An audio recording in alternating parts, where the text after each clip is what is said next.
Fala galera, então vamos dar continuidade aqui a essa sequência de vídeos sobre estatística descritiva.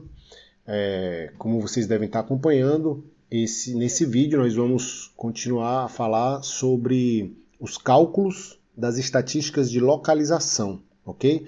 Então, a esse momento eu imagino que você já deve ter assistido o vídeo conceitual sobre estatísticas de localização, tá? Depois vai ter ainda vídeos conceituais e sobre os cálculos das estatísticas de dispersão. Aqui é para localização. Tá? Só lembrando que essas estatísticas de dispersão e localização elas são calculadas no contexto de uma população, tá? De onde nós coletamos uma amostra aleatória. Estatísticas podem ser calculadas a partir dos dados populacionais ou amostrais. Okay? Se eles são calculados a partir da população, a gente vai dizer que eles representam parâmetros, né? As estatísticas calculadas representam parâmetros da população. Se eles são calculados a partir de amostras aleatórias, eles são estatísticas. No conceito da nossa disciplina, frequentemente é isso que a gente está fazendo, né? Faz um processo de amostragem aleatória, usando uma das estratégias já estudadas, e a partir daí calcula as estatísticas que vão servir de estimativas dos parâmetros. Okay? Então a gente vai sempre organizar a nossa sequência de dados chamando com letras minúsculas, né? Se minha população tem uma certa informação que eu chamo de X, então os dados que eu coletei eu vou chamar de X1, X2, X3, etc. Tá? Nzinho aqui é o tamanho da minha amostra, então Xn é o último dado coletado, e eu vou dizer que essas amostras estão em rol quando elas são ordenadas em ordem crescente, da menor para maior. Nem sempre isso é o caso, ok? Mas em alguns momentos a gente vai ter que fazer isso a fim de auxiliar os nossos cálculos. Então vamos lá, a primeira medida de localização é a média. Só lembrando, nesse vídeo a gente vai estar apenas apresentando o modo de calcular essas estatísticas. A gente já mostrou o que é que elas significam, qual é o conceito delas, e em outro vídeo a gente vai apresentar exemplos, tá, de cálculo. Então a média é simplesmente a média aritmética. Se eu tenho aqui os meus xis, os dados coletados, eu somo todos eles e divido pelo tamanho da amostra, ou seja, eu tiro a média aritmética. Tá?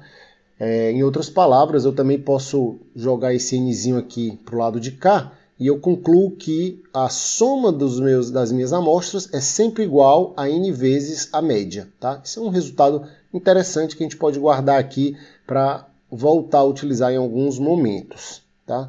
É sempre bom lembrar que a média é sensível a valores extremos, significa dizer que quando eu tenho valores muito elevados,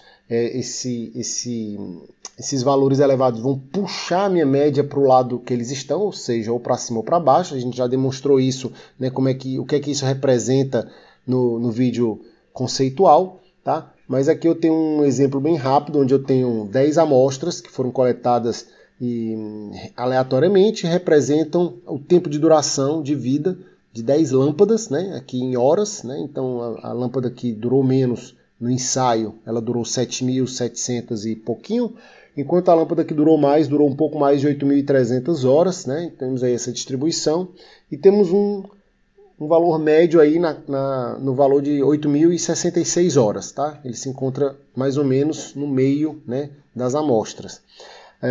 O que a gente pode perceber é que se apenas uma dessas amostras, no caso essa daqui, a maior delas, vamos supor que ela não tivesse eu tivesse pegado outra lâmpada, já que é um sorteio aleatório, eu tivesse pego uma lâmpada que durou aqui quase na casa de 9.000 horas. Tá?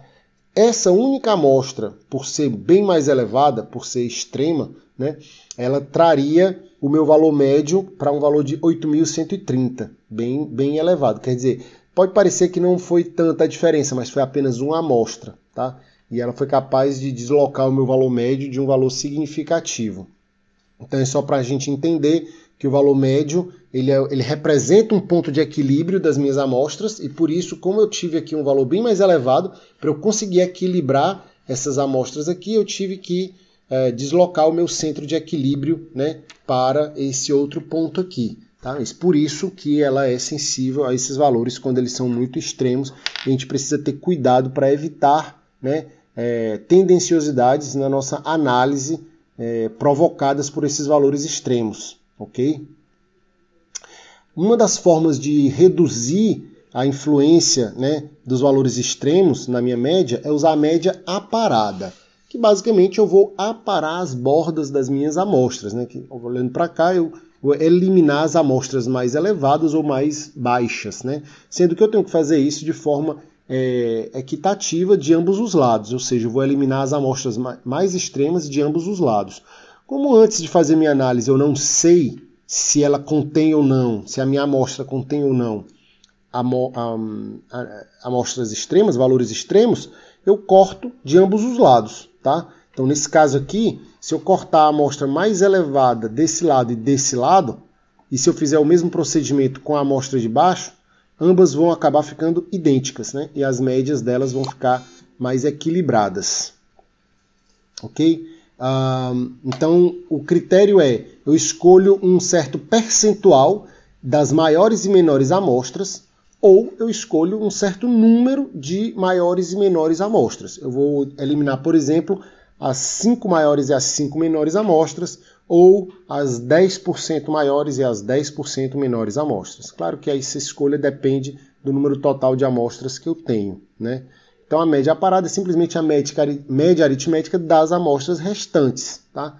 Então se eu eliminar 10 amostras, eu vou fazer a minha média com n menos 10, tá? Isso para ficar bem claro. Nesse caso aqui, como eu estava mostrando, né, se eu eliminar a mais alta e a mais alta e a mais baixa, eu tenho essa média aqui, e na de baixo a mesma coisa. Se eu elimino a mais alta e a mais baixa, eu tirei a minha tendenciosidade e fiquei só com as amostras centrais, resolvi meu problema, ok?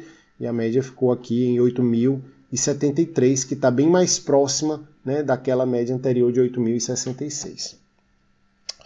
Continuando, a gente pode também trabalhar com a mediana. A mediana é outra medida de localização, de tendência central, e que também é relativamente imune a esses valores extremos. Por quê? Porque ela simplesmente representa o ponto central da minha amostra. Ela divide a minha amostra em duas partes iguais.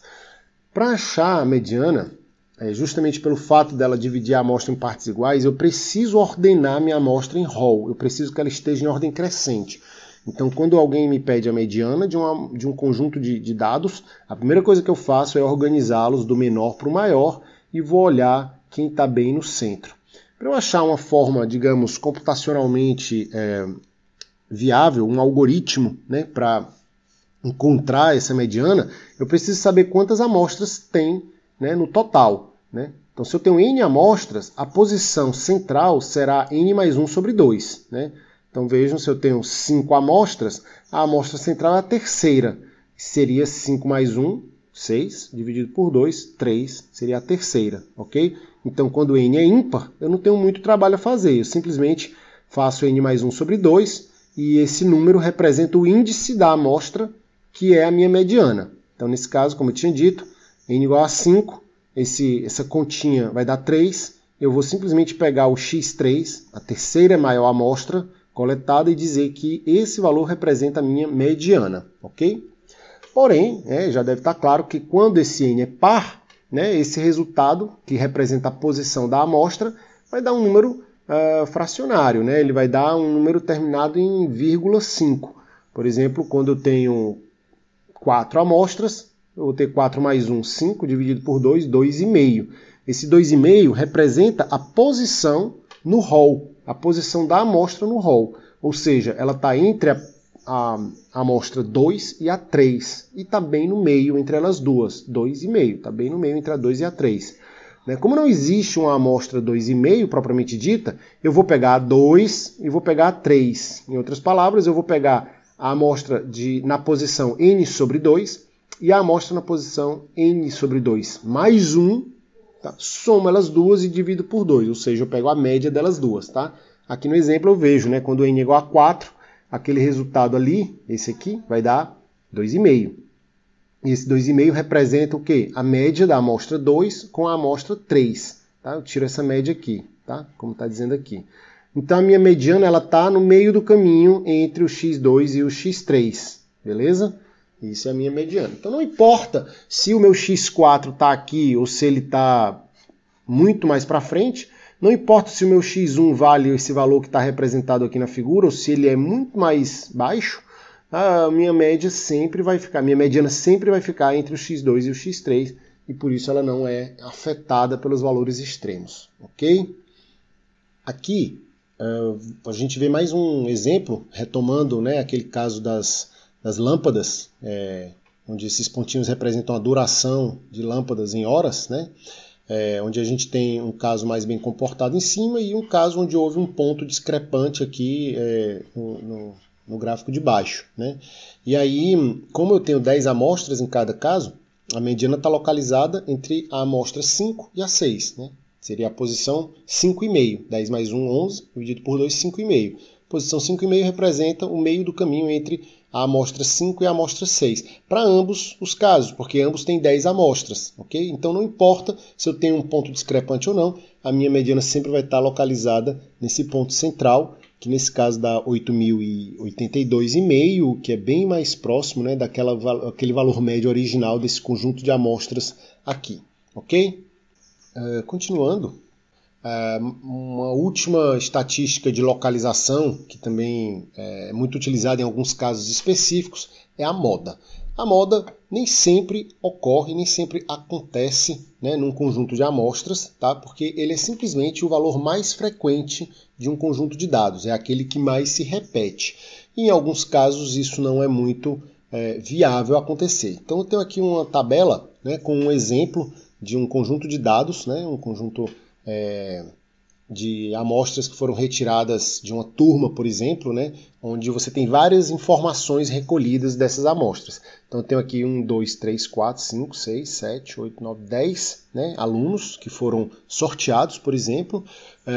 Eu peguei informações aqui do nome, da idade, das disciplinas, o número de disciplinas em que ele está matriculado, né, e o IRA. Então a gente tem aqui, são dados qualitativos, né, que representam o nome da pessoa, nominal, né, ordem, o nível nominal aqui. Aqui são dados quantitativos que representam a idade, o número de disciplinas e a nota média, digamos, o IRA, né? A gente vê que no que se refere à idade, disciplinas idades e disciplinas, você tem dados que são redundantes, que se repetem, né? Por exemplo, o 18 aparece aqui várias vezes, tem várias pessoas com 18 anos, tem várias pessoas cursando 3 disciplinas, né? Ou 5, mas não tem IRAs repetidos, né? Todos os IRAs são diferentes uns dos outros, ok? Então você vai ver que não tem uma moda para o dado IRA, para a variável IRA, mas tem moda para a disciplina e para a idade, tá? Se a gente fizer aqui uma tabelinha de frequências, a gente vai ver que tem 3 pessoas com idade igual a 17, 5 com idade igual a 18, apenas uma com 19 anos e apenas uma com 20 anos. Então, nesse caso aqui, eu tenho apenas uma moda, que é o valor 18, que é aquele que mais se repete, tá? Então, a moda é igual a 18 e a frequência é 5. Já nas disciplinas, eu tenho o 3, que é repetido 3 vezes, e o 5, que também aparece 3 vezes. Então, eu tenho 2 modas, tá? Eu tenho uma distribuição bimodal. Eu poderia ter também trabalhado com o IRA, onde seria, no caso, amodal, tá? Ou poderia até ter mais de 2 modas também, sem problema nenhum, tá? Então, só para destacar aqui, né? A moda é 18, que se repete, ninguém se repete mais do que ela, então ela é a moda. É a mesma coisa aqui com o 3 e o 5, ambos se repetem 3 vezes, ninguém se repete mais do que isso, então eles representam a moda dessa distribuição. Ok? Esse foi uma passada rápida de estatísticas de localização, né, para mostrar para vocês como se calculam essas estatísticas, e a partir de agora vocês podem dar sequência a esse estudo, fazendo alguns exemplos, né, fazendo alguns exercícios, e a gente vai apresentar um vídeo mostrando para vocês como se calcula na prática, né, usando uma planilha eletrônica. Ok? Obrigado por assistirem até aqui e até a próxima.